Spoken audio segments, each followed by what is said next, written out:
मुख्तार अंसारी उत्तर प्रदेश की सियासत और अपराध में नाम बार बार गूंजता रहा। 2005 से जेल में बंद मुख्तार के नाम से उसके इलाके के लोग थर थर कांपते थे। अब जब मुख्तार की मौत हो गई है तो भी सवाल खड़े हो रहे हैं कि आखिर उसकी मौत का सच क्या है। मुख्तार के बाद उसके गैंग का क्या होगा।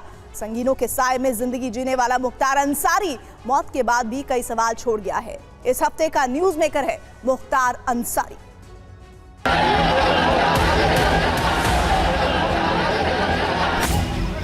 आज न्याय मिला है हमको। एक अपराधी में अपना मजहब ढूंढ रहा है। हमारे लिए आज का दिन होली का ही दिन है। स्वाभाविक मौत नहीं, संयोजित हत्या है। पहले भी जो पुलिस के कस्टडी में हत्या हो गई थी तो बहुत सारे शक और शंका उत्पन्न हो रहे हैं। योगी जी देख रहे हैं पूरे मामले को। देखिए, संदेह के घेरे में तो है ही मौत। जो 144 धारा पूरे उत्तर प्रदेश में लगाया है एक रिएक्शन पैदा करने के लिए कि हिंदू मुसलमान हो। इतना ये कि वो जांच कितनी ईमानदारी से होती है। एक पैटर्न है, मौत और हत्या का फर्क मिट गया।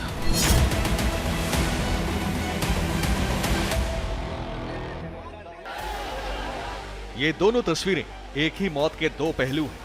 मौत एक माफिया डॉन की। मुख्तार अंसारी की मौत के बाद यूपी की बटी सियासत और बढ़ गई है। मुख्तार अंसारी की मौत हार्ट अटैक से हुई, लेकिन इस मौत का असर यह हुआ कि बांदा, मऊ, गाजीपुर और बनारस जैसे इलाकों में सुरक्षा बढ़ा दी गई। मजिस्ट्रेट ने जांच के आदेश दे दिए, लेकिन सबसे ज्यादा सरगर्मी उत्तर प्रदेश की राजनीति में हुई।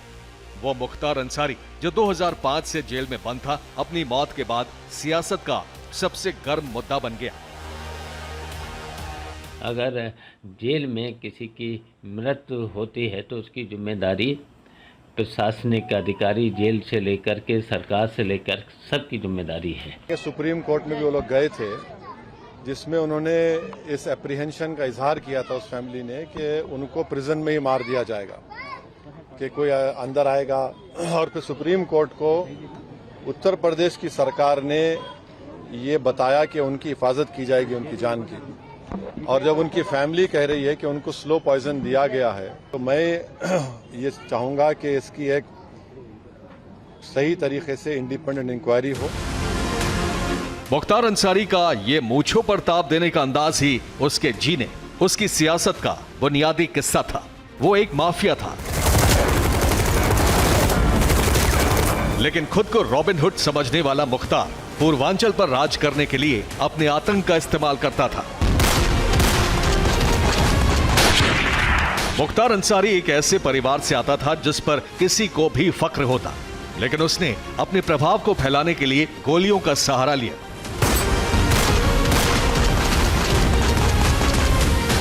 दबदबा ऐसा कि 5 बार विधायक बना, लेकिन फिर भी कुख्यात माफिया ही माना गया, माननीय विधायक नहीं। तो पहला मुकदमा 17 साल का था या उससे भी कम था जब कायम हो गया था। अवधेश राय को मारा। कृष्णानंद राय की हत्या के बाद और ज़्यादा दहशत बढ़ गई। तो ये इस वजह से धीरे धीरे अपना खौफ बढ़ता गया। लोकसभा चुनावों की सरगर्मियों के बीच हुई इस बात पर सवाल खड़े करने के लिए मुख्तार का परिवार और नेता भी सामने आए।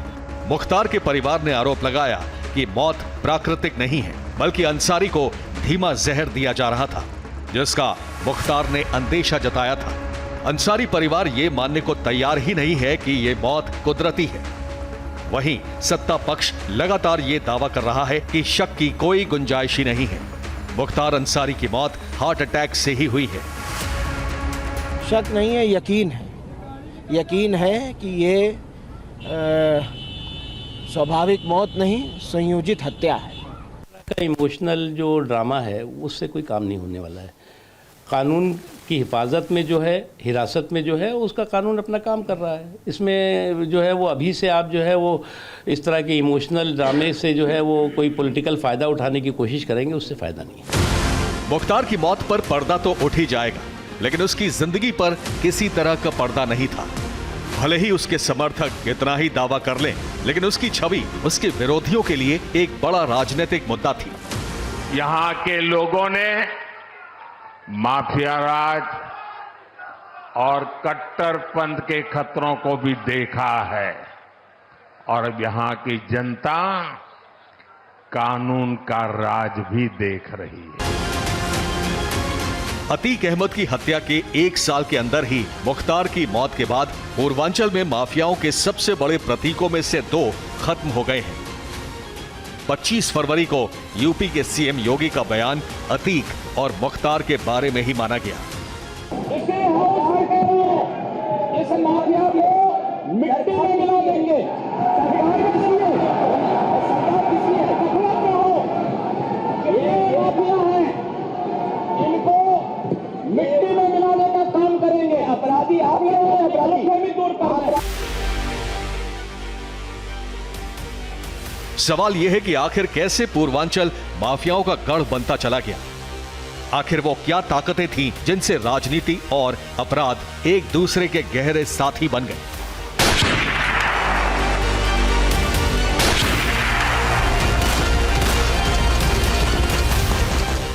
पूर्वांचल के दिल कहे जाने वाले मऊ के केंद्र में मुख्तार अंसारी का कब्जा रहा। 1990 के दशक में सरकारी ठेकों में दबदबा बढ़ाने के लिए स्थानीय ठेकेदारों में टकराव शुरू हुआ। यह टकराव गैंग वॉर तक पहुंचा। मुख्तार अंसारी भी इस गैंग वॉर का हिस्सा था। उसे जल्द ही समझ आ गया कि अगर अपराध बचाना और बढ़ाना है तो इसके लिए राजनीतिक चोला बहुत जरूरी है। मुख्तार 1996 में बीएसपी के टिकट पर मऊ सदर से जीतकर पहली बार विधायक बना। वो इसी सीट से लगातार 5 बार विधायक बना और 2022 तक विधायक रहा। इस दौरान वो 2 बार बीएसपी के टिकट, 2 बार निर्दलीय और 1 बार कौमी एकता दल के बैनर से विधानसभा पहुंचा। 1988 में पहली बार एक स्थानीय मंडी परिषद में ठेकेदारी को लेकर हुई। एक लोकल ठेकेदार सच्चिदानंद राय की हत्या में मुख्तार का नाम पहली बार सामने आया। उसी दौरान एक कांस्टेबल की हत्या में भी उसका नाम आया। 1990 में मुख्तार का टकराव ब्रजेश सिंह नाम के बाहुबली से हुआ। 1991 में चंदौली में मुख्तार पुलिस की पकड़ में आया, लेकिन आरोप है कि रास्ते में 2 पुलिस वालों को गोली मारकर वो फरार हो गया। इसके बाद उसने सरकारी ठेके, शराब के ठेके, कोयला के काले कारोबार को बाहर रहकर हैंडल करना शुरू किया। 1996 में एएसपी उदय शंकर पर जानलेवा हमले में उसका नाम एक बार फिर सुर्खियों में आया और इसी साल मुख्तार पहली बार विधायक भी बना। 1997 में पूर्वांचल के सबसे बड़े कोयला व्यवसायी रुंगटा के अपहरण के बाद उसका नाम बड़े माफिया के तौर पर जाना जाने लगा। इसके बाद आरोप लगा कि 2002 में ब्रजेश सिंह ने मुख्तार अंसारी के काफिले पर हमला कराया। इसमें मुख्तार के 3 लोग मारे गए और ब्रजेश सिंह घायल हो गया। इसके बाद मुख्तार अंसारी पूर्वांचल में अकेला गैंग लीडर बनकर उभरा है। ये सब स्टेट गवर्नमेंट पर डिपेंड करता है। चीफ मिनिस्टर जो कि होम मिनिस्टर होते हैं, उनका क्या रुख है इस पर डिपेंड करता है।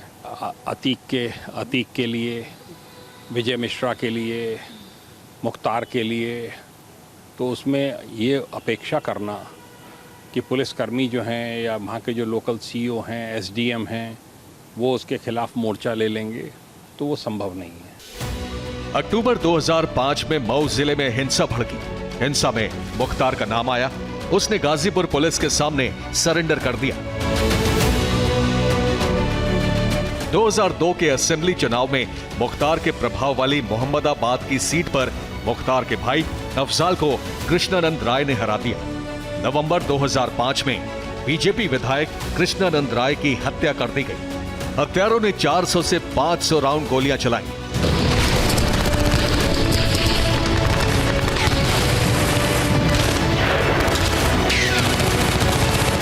इस हत्या के आरोप और तब से कभी यूपी तो कभी पंजाब की जेल में मुख्तार बंद रहा।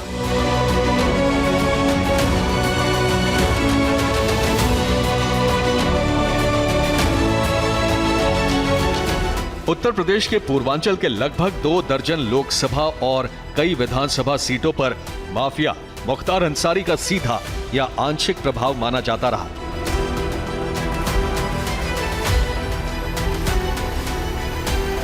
कभी पूर्वांचल के वाराणसी, गाजीपुर, बलिया, जौनपुर और मऊ में मुख्तार अंसारी का दबदबा था, यही वजह थी कि कभी मुलायम तो कभी मायावती ने मुख्तार को अपनाया।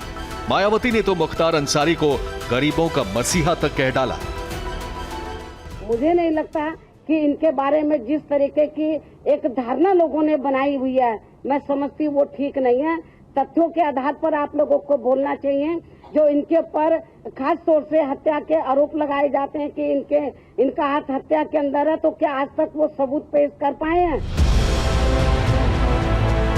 मुख्तार अंसारी के एक पूर्वज हेरात के अब्दुल्ला अंसारी थे, जो हेरात के पीर के नाम से जाने जाते हैं। किसी जमाने में महात्मा गांधी के करीबी रहे मुख्तार अंसारी के दादा मुख्तार अहमद अंसारी कांग्रेस के राष्ट्रीय अध्यक्ष भी रहे। वहीं मुख्तार के नाना ब्रिगेडियर उस्मान महावीर चक्र विजेता रहे। मुख्तार अंसारी के पिता भी अपने समय के बड़े नेताओं में शुमार रहे। अंसारी कुनबे का नाम काफी बड़ा रहा, लेकिन सब कुछ स्थानीय ठेकेदारी और दुश्मनियों की भेंट चढ़ गया। मुख्तार अंसारी पहले अपराध की दुनिया में आए, फिर सियासत में आए और अपराध की दुनिया में ऐसे कि पूर्वांचल में सर्वाधिक अपराध उन्होंने किए, बड़े बड़े अपराध किए, तमाम अपहरण किए, तमाम हत्याएं की और असलहों का भंडार इकट्ठा किया।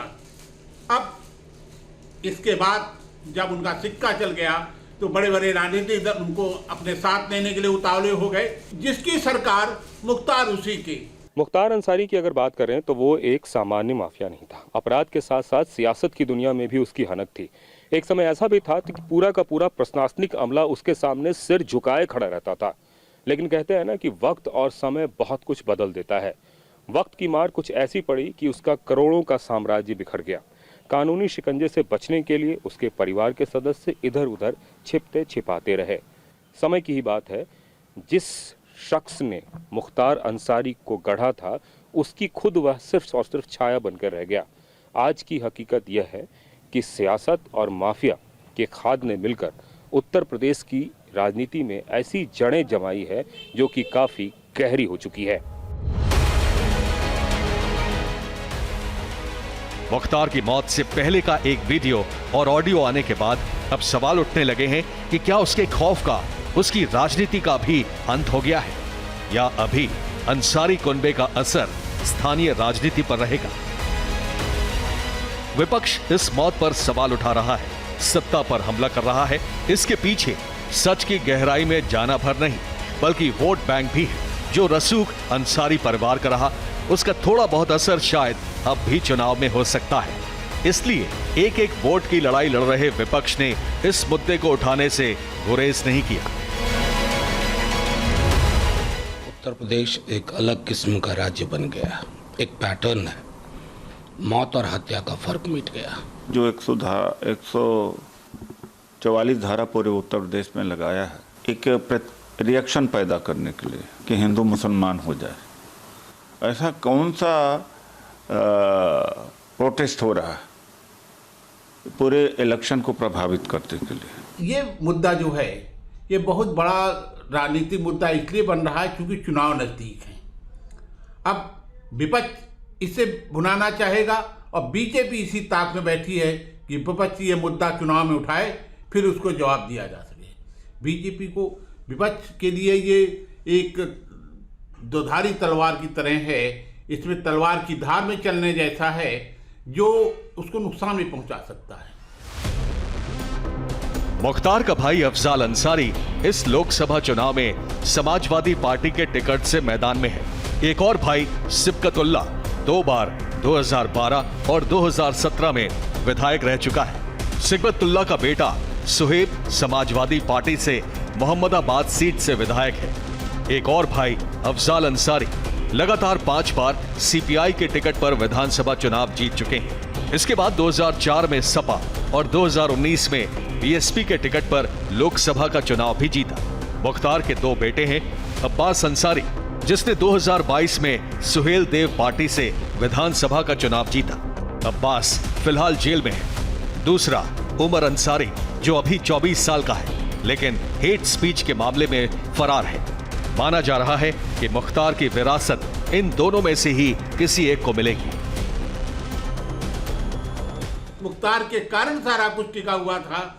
चुनाव लड़ेंगे ये लोग, सियासत में रहेंगे, लेकिन वो दबदबा नहीं रहेगा जिस दबदबे के बल पर बहुत लोग जीता करते थे। वो हनक नहीं रहेगी राजनीति में, जिसके कारण ये लोग आगे बढ़ते चले गए। नेक्स्ट जनरेशन तो बेटे ही हैं, बेटे रहेंगे। स्थानीय राजनीति और ठेकों के बाहुबल के दम पर मुख्तार अंसारी ने एक ऐसे परिवार को बदनाम करके रख दिया जिसका नाम बहुत इज्जत से लिया जाता था। कुछ हत्याओं में मुख्तार अंसारी का नाम आया तो ये भी माना जाता है कि उसके नाम की भी सुपारी दी गई। बांदा जेल में बंद मुख्तार अंसारी की मौत इस बात का सबूत है कि अपराधी कितना ही बड़ा क्यों न हो, उसका अंत विरासत नहीं मुसीबत छोड़कर जाता है।